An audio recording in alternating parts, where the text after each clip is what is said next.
सांगली लोकसभा मतदारसंघातून ठाकरे गट शिवसेनेतर्फे डबल महाराष्ट्र केसरी पैलवान चंद्रहार पाटील यांच्या नावाची घोषणा पक्षाचे नेते माजी मुख्यमंत्री उद्धव बाळासाहेब ठाकरे यांनी गुरुवारी जाहीर सभेत केली। ठाकरेंच्या या घोषणेमुळे सांगलीची जागा लढवण्याचा निर्धार केलेल्या काँग्रेसला मोठा धक्का बसलाय। यामुळे महाविकास आघाडीमध्ये फूट पडणार का असा सवालही सध्या उपस्थित होत आहे। मिरज येथील वैद्यकीय महाविद्यालय जवळील कोळेकर मठ येथे ठाकरे यांची सभा झाली। सभेला मोठी गर्दी होती। सुमारे 32 मिनिटांच्या भाषणात ठाकरे यांनी पंतप्रधान नरेंद्र मोदी, केंद्रीय गृहमंत्री अमित शहा, मुख्यमंत्री एकनाथ शिंदे, उपमुख्यमंत्री देवेंद्र फडणवीस यांच्यावर कडाडून टीका केली। ते म्हणाले, भाजप संघाच्या बियाणेला अंकुरच फुटत नाही, त्यामुळे ते बाहेरून माणसे घेतात।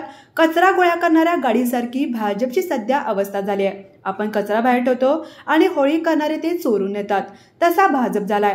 ते आमचा कचरा नेतात, होळी पेटवतात आणि आमच्याच नावाने बोंबा मारतात।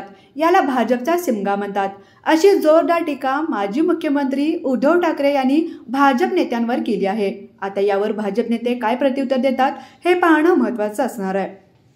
ती भारतीय जनता पक्षासारखी बोगस बियाणं नव्हती, कारण आज भाजपला किती वर्ष झाली,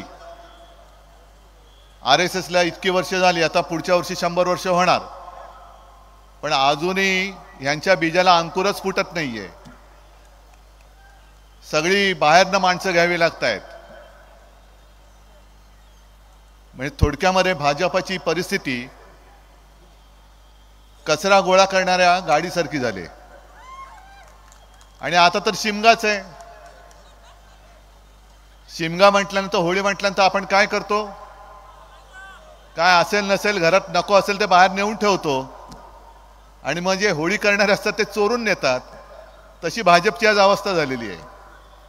म्हणजे न्यायचं आमचंच सामान, त्याच्यावरतीच होळी पेटवायची आणि बॉम्बा आमच्याच नावाने मारायच्या, असा यांचा शिमगा आहे।